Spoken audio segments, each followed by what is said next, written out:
به نام و یاد خداوند بخشنده و مهربان. دوستای عزیز، به تعقیب تو وریبل، تری وریبل و مثال هایشان آمدیم در فور وریبل مپ در کتاب مونوس مانو. در این قسمت قرار است که ما شما فور وریبل مپ را در این ویدیو بحث بکنیم. قبلا ما شما داشتیم یک فرمول بنا که بود 2 به توان n. اگر دو متغیر می داشتیم یعنی 2 به توان 2 مساوی می شد به چی؟ به 4 می شد. در او زمان چی کار می کردیم؟ یعنی یک چهارخانه ای می کشتیم. این رقمی 4 خانه داره، یعنی 4 من ترم داشتیم در اینجا. و اگر قبلا که در ویدیوهای بعدی بحث کردیم، یعنی اگر می داشتیم 3 دانه متغیر A, B, C، مثلا در اینجا می شد 2 به توان 3 مساوی می شد به چند؟ به 8. یعنی این بار جدول ما کلانتر شده بود. جدول ما چقدر کلان شده بود که 8 خانه داشت. 8 خانه را چه رقمی تشکیل می دادیم؟ این 2 خانه، این 4 خانه، این 6 و 8 خانه. این 8 خانه ای. اما این بار بازم رقمی که ما شما یاد گرفتیم، سطح ما شما این دفعه بالاتر رفته. این دفعه 4 تا متغیر داریم. یعنی داریم چند؟ 2 به توان 4. 2 به توان 4 چند میشه؟ 16 میشه. 16. وقتی که 16 میشه، خب چطور؟ 16 میشه به این معنی که یک 16 دانه چی داریم؟ من ترم داریم. حالا دیگه ما سطح ما شما چی رفته؟ بالا رفته. یعنی 4 تا رقمی، 4 تا رقم، 4 تا افقی، 4 سطر به اصطلاح و 4 تا چند ستون. 4 میشه چند؟ 16. یعنی هم شد. یعنی این دفعه این رقم منتر ما شما داریم. خب به اون صورتی که ما شما فهمیدیم، اصلی موضوعات پایه را فهمیدیم و سطح ما شما بالا رفته. حالا میایم چی کار میکنیم؟ از خود کتاب اینجا تشریح میکنیم. ببینید دوستا، از M0 شروع شده، M1، M3 این را شما میفهمید. یعنی مثلا اینجا چند است؟ 0 است، 0 و 1 است، 1 بیت تغییر میکنه، یا 1 و 1 است و چند است؟ 1 و 0 است. و اما رقم 2 تا متغیری که در اینجا است، ببینید W X است، باز بالا Y Z است. این بار اینجا 2 متغیر است. قبلا که بود در 3 و 2 اینجا 1 متغیر برای چی داشتیم؟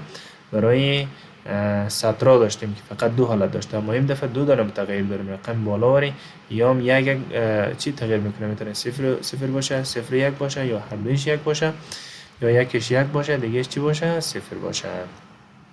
در این رقم از با استفاده از این میز یا اینجا ما اینی مقدار به دست میاریم. اینجا M 0 است، چرا؟ هم W X ما به اصطلاح یا هم Y Z ما 0 است. و می رقم 1 است، 3 است، 2 است. یا رقم شما فهمیدین و به دست آورده میتونم. مثلا از ما اگه یک کس پرسان کنه که تو بیا برادر M چنده بگم که به شما معلوم هم شه. مثال M 5 میگه تو من پیدا کنم که M 5 چرا؟ مثلا اینجا M 5 است، چرا؟ مثلا اینجا M 6 اومده یا اینجا 7 چرا اومده؟ خب من برش میگم از این طرف ببین ترتیب چی رقم است. اگر در نظر دزی بگم میگم W است، چی است؟ W است، X است، X است، بالای چی داریم؟ Y Z. Y Z داریم. خب به ترتیب از این ولی هاشو باید زیرش نوشته کنیم. خب اینجا اولی چی است؟ W است. W چند است؟ قیمتش 0 است. 0 است. بعد چی است؟ 1 است. قیمتش چی است؟ برای اینمی سطر در نظر در اینمی هر دو قیمت که است در کل برای اینمی سطر است. خب برای اینمی سطر است. ببینید اینجا هر دو قیمت برای در کل برای اینمی سطر است. خب در اینجا ببینید در M5 در نظر بگیرید. در M5 خب اینجا قیمت X ما چند است؟ 1 است.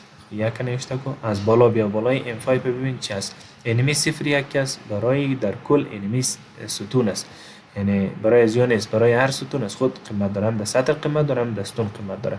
خب M 0 1 برای 5 چند است؟ 0 1 است. یعنی 0 است. Y ما چی است؟ 0 است. و Z ما 1 است. خب ما شما گفتیم که اولی 1 است، دومی چی است؟ 2 است، بعد 4 است، بعد چی است؟ بعد 8 است. و ما رقم بالا. خب ببینید دوستا، 1 آن است 13. یعنی 1 آن است نوشته که 1. دیگه 2 آن است نه 0 است دیگه قیمتش آن نیست. دیگه بعدش یعنی 4 است. 4 قیمتش چی است؟ آن است. پس اینجا نوشته که چند؟ 4 نوشته که 8 قیمتش آن است نه 0 است. یعنی 8 تو قیمتش آن است 4 و 1 قیمتش آن است. 4 جمع 1 چند میشه؟ 5 میشه. 5 که میشه به می خاطر ما چیکار کردیم؟ در اینجا M5 نوشته کرده.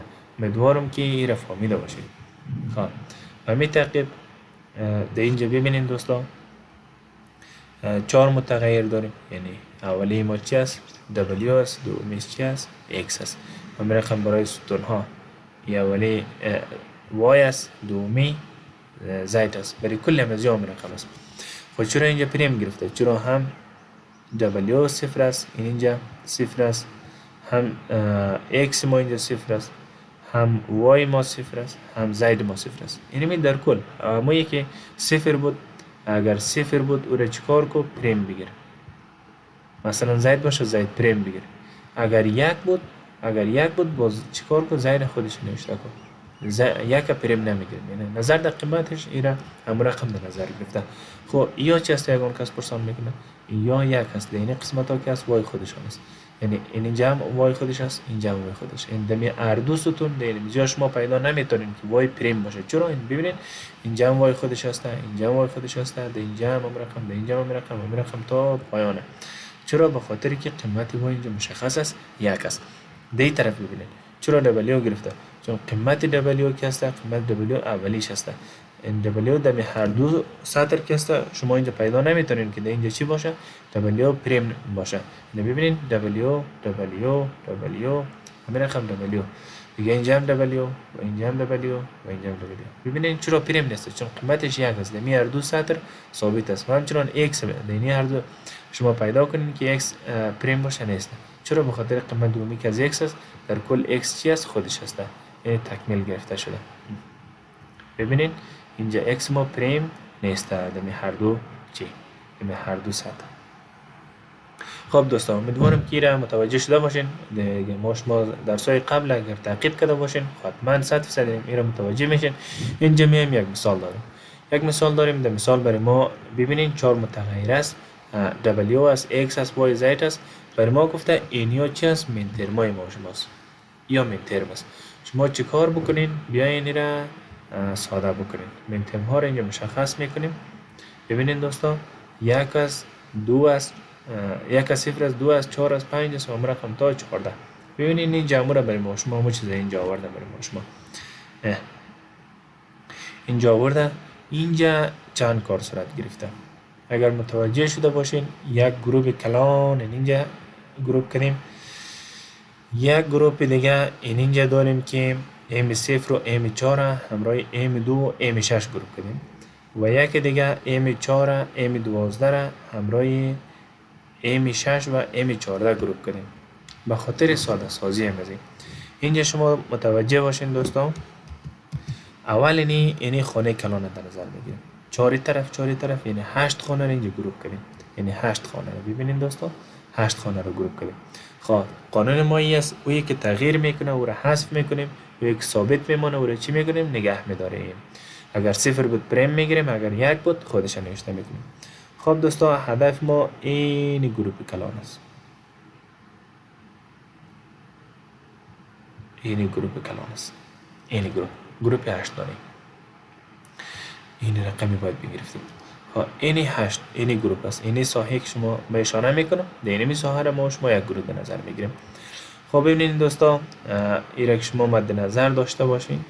شما یک قسمتش حذف کنیم که برای کسی درد سرساز نشه این رقم.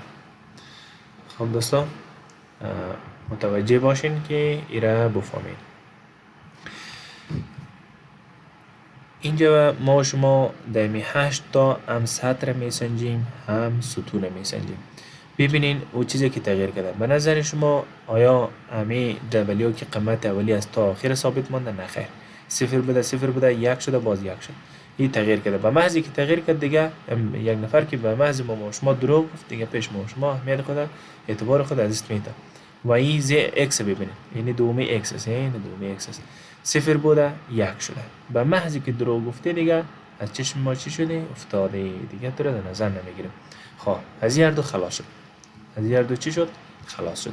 میایم دفعه سراغ ستون. تمی 8 دانه در نظر میگیریم. خب ببینید دوستا در اینجا اولیش Y است، دومیش چی است؟ Z است. Y ما صفر بوده همچنان صفر مانده، یعنی که ثابت است، یعنی صفر بود و صفر مانده. اینی 3 است و زید شما ببینید زید 0 بود 1 شده کمی 1 شده دیگه دیش میگیریم. پس تنها چیزی که اینجا برای ما شما دمی 8 خانه ای که ما گروپ کردیم وای است که 0 بود و 0 است. پس به می خاطر چی میگیریم؟ وای پریم میگیریم. این را حلقه کردیم به می خاطر که یکی از جوابای ما همی است. این را در نظر داشته باشیم دوستان. این را من حذف میکنم. امیدوارم که برای شما کلیر شده باشه. این را حذف میکنیم. این دفعه کجا؟ و هیچ وقت یک موضوع اگزکت نیست که دقیقا یا این روش است یا این روش است. اما تا او روش هم وجود داره. وقت بر شما مشکل نشود که چرا ما اینجا 2 تا میگیریم چرا او رقم نمیگیریم، یک تا مشکل خاص نداره. خب ده اینجا دوستان متوجه باشین اینی اولی که از W است دیگهش X است. خب ببینین W همچنان چی مانده؟ ثابت مانده. پس چی نوشته کو؟ W نوشته کو. W رو چی رو پریم نوشته که به خاطر 0 است و X که 0 بود 1 شده دیگه از او چی میکنیم؟ صرف نظر میکنیم. دینی ستون در نظر میگیریم. دی ستون دو قیمت مهم است، یکی Y است و دیگهش چی است؟ Z است. هر دویش یعنی برای امی ستون برای M0 هم برای M4 هم هر دویش چی است؟ 0 است. پس نوشته که Y پریم و Z پریم. این ازی شد دوستان. این ازی شد. امیدوارم که را متوجه شده باشم. دیگه فعلا یک گروپ دیگه هم بازی در پایین در نظر گرفته کتاب. فعلا قرار است ما شما طبق کتاب کار کنیم. اینو به پاک میکنم. اینجا یک گروپ دیگه هم آمده M4 همراه M12 در نظر گرفته. اینجا M12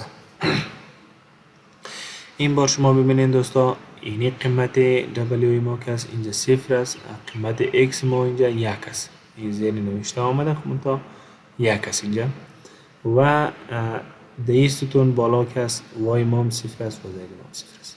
اینجا چی میشه؟ اینجا W ما 0 بوده چی شده؟ 1 شده تغییر کرده پس این نمیگیریم. X ما 1 بوده همچنان 1 باقی است پس نوشته که خود X و YZ که برای هر دویش هم برای M4 و هم برای M12 0 است پس اونا را پریم در نظر میگیریم یعنی X Y و Z پریم. این از یک گروپ شد. دیگه کجا را گروپ میگیریم دوستان؟ دیگه خدمت شما عرض کنم که یک گروپ دیگه مونده. یا را من دلیت کنم برای کسی مشکل ساز نشوه. خب دوستان متوجه باشیم که یک گروپ دیگه هم در اینجا در نظر، البته 2 گروپ عرض معذرت. یک گروپ ایزا در نظر گرفته در اینجا شما ببینین این قیمت W چرا هم در اینجا در نظر بگیرین و هم قیمت W چرا اینجا در نظر بگیرین. خب ببینین دوستا W ما که 0 بوده همچنان 0 باقی است پس W را نوشته کو پریم. W تغییر نکرده نوشته کو پریم.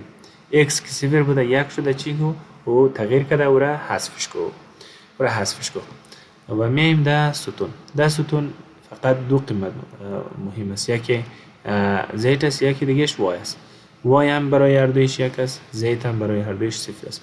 پس Y نوشته کو خودش را و Z نوشته کو پریم. چرا قیمت Z 0 است؟ این از یک گروپ ما و یک گروپ دیگه مانده. گروپ آخری چه رقم گروپ است؟ گروپ آخری این بار آمده M6 را همراه M14 گروپ کرده. در اینجا شما متوجه باشین دوستا این قیمت های چرا از اینجا متوجه باشین و این قیمت ها را از اینجا متوجه باشین چون این هر دو سطر است. در کل برای هر دویش در نظر میگیریم. از بالا YZ که هم برای از ثابت است یعنی هر دویش یکیش 0 است Y 0 است و Z ما چی Y 1 است و Z ما 0 است زید است. ببینین دوستا از اینجا W 0 بوده 1 شده یعنی چی که حذفش کن در نظر نگیر. اما دومی که قیمت X است یعنی دومی قیمت X است 1 بود همچنان 1 باقی مانده پس نوشته که خود X. از بالا Y هم برای از 1 است هم برای از یعنی هم برای M6 Y 1 است هم برای M14 Y 1 است پس نوشته که خود Y و زید را نوشته که پریم. چرا؟ چون زید هم برای M6 0 است و هم برای M14. این زید چی است؟ قیمتش 0 است. 0 که بود چی نوشته میکنیم؟ پریم نوشته میکنیم دوستا. ای ازی امیر اجازه بدیم که من را پاک بکنم به خاطر که یک مقدار بستر شود. این قسمت رو دیلیت میکنیم. حالا میم دوباره. خب دوستان ما شما اینجا چند گروه داشتیم؟ 3 گروه در اینجا داشتیم، 2 گروه در اینجا، یک گروه 8 تایی داشتیم. ساده کردیم وای شد. ببینید هرچی گروه کلان میشه اینجا بسیار به ما شما یک نکته خوب یاد میده اینجا اگه متوجه باشین. گروه کلان شد متغیر چی میشه؟ کم میشه. ببینید خرد میشه، ساده میشه. یعنی اینی گروه ها را که دوتایی گرفتیم اینا چی شده؟ این متغیر نوز کلانتر نسبت به شما. ببینید این 8 تا بود یک وای پریم شد، اینا که دو تاست یعنی 3 متغیر شده. یا را رقم ساده کنیم و بالاخره میتونیم ما گفتیم قبلا هم یادآوری کردیم که میتونیم این دو تا اینجا را با دو تا اینجا گروپ کنیم یا این دو تا را با این دو تا اینجا گروپ کنیم. اوش هم امکان است. شما تمرینش تست بکنید. خب دوستان در نتیجه میایم اینا را با هم جمع میکنیم. گفتیم که x y پریم زید این را آوردیم در اینجا نوشته کنیم. دیگه گفتیم x و y و پریم x و y و زید پریم x و y و زید پریم اینجا نوشته کنیم و همین رقم یا را چیکار کنیم در نتیجه از یا که ما x و زید پریم فاکتور بگیریم y جمع y پریم میشه زید. این نتیجه میشد که یا را ما شما ساده کنیم و نتیجه سوال 35 ما شما اینی چیز میشه. ببینید اینی چیز